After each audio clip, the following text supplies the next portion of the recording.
We have like a 2-second incest limit for each video. You just used it. Okay. I'm looking For eyeballs, most of your eyeball is behind your skin and skull and stuff. Your eyeballs are fairly large. kind of like your ego. I'm gonna stick this up your nostril if you don't shush. I feel threatened. You should. Oh. Okay, so I made an eyeball and I'm sticking it in each eye socket. Now, I didn't dig out the eye sockets as much as I should have, could have. Have a bug eyed. Like Lucky. Lucky's very bug-eyed. So After his owner. I'm kind of taking this and bending it to shape the socket in the back, but then I still want it to be pretty much circled on the front bit. And then I'm going to shove that in that socket, see if it's about the right size. It's Close. close anyway. Yeah, the eye socket's still not deep enough. Yeah. Well, that just depends on how much you want to do this. There's lots of other ways to do eyes, but the eyelids, the eyeball itself, I don't really care how you do it. The eyelid, though, this same basic technique works pretty nicely. So No. go in there, put some pressure on All the that. way around back to the one? Okay, wait forever. And I'm compressing this in place, and seems like it's about the right shape, size, and placement It's very hollow. to me. So, same deal now. I'm going to make a little tapered coil.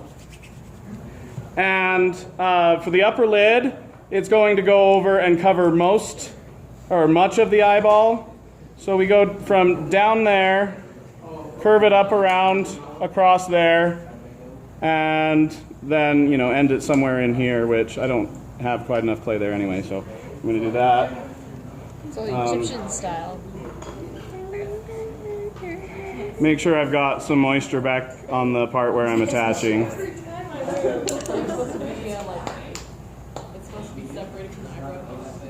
Yeah. And then I'm going to start compressing that up into the upper part of the eye socket. That looks realistic. Giant tarantula.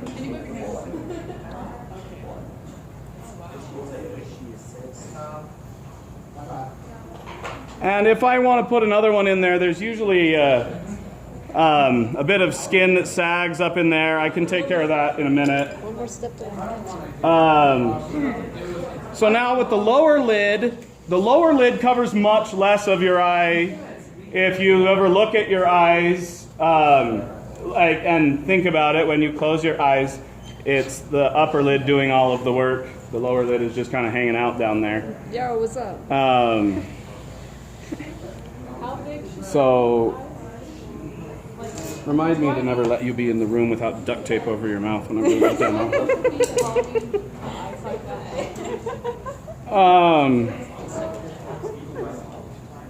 And then we're going to go around here. I'm going to flip this around so the fatter side is over here, see if that helps.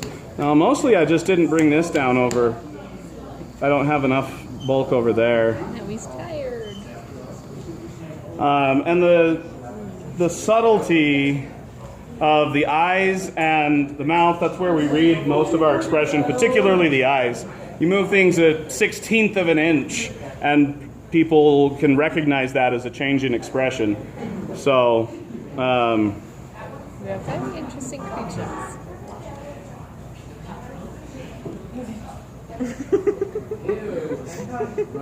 Okay, so I get duct tape on my mouth, but other people can talk, and it's whatever. You're also standing within 2 feet of the camera and talking loudly so that I get to hear everything. Notice how I didn't. I said Over and whatever. over and over again. So, and over again. Yay. here I'm going to blend this bottom eyelid in. I got the gist. I'm gonna hit it. And It looks really nice. mess with it from there. Now, when it comes to pupils, there's 2 ways to do it. Both ways work effectively, depending on the piece. But I like the way of you leave the pupil fully at the surface and then you carve out the iris, which is the colored part. You can remember that because irises are also flowers, and flowers are usually colorful. So the colored part is called the iris. Anyway, once I finished messing with this, I'm going to go in and the placement of your pupil you should choose pretty carefully. So right now he's a little wall-eyed. And then I move that in. Maybe a little more still. And then I'm going to carve out the iris.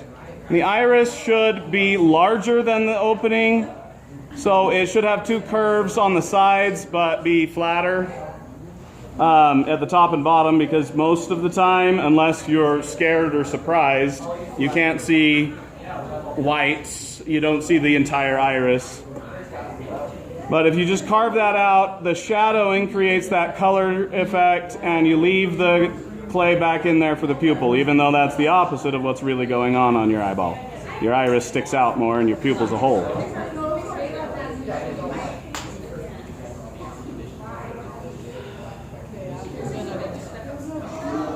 Okay, another thing that's good to add a coil for are right along here to create the nasolabial fold, which is the little thingy that goes around over your nose that makes your smile lines.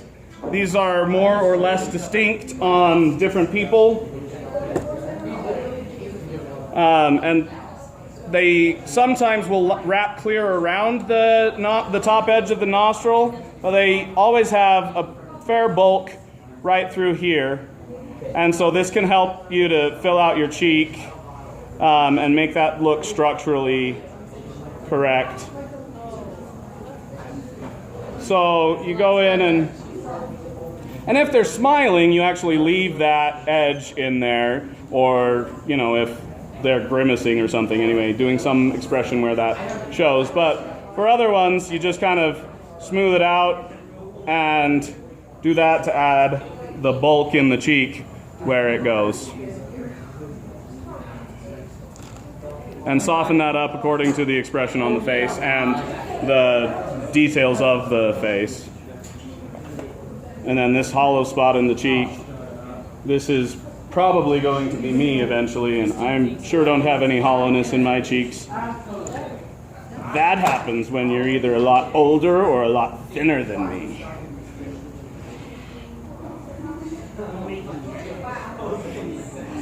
So you can see there, got some basic cheek shapes in. This stuff's all weird. Like I said, I need to add some more out here. So there's some weirdness going on around those features, but you can see basic ways to do it. If you want that double fold in there that happens on some people in the top of the eyelid, you can just add another coil and compress it, you know, top and bottom.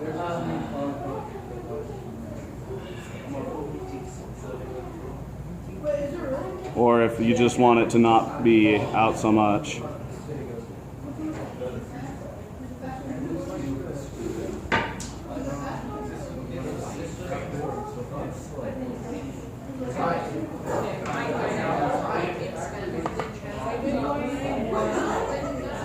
And you can use a paintbrush to soften up the details. So, anyway, that's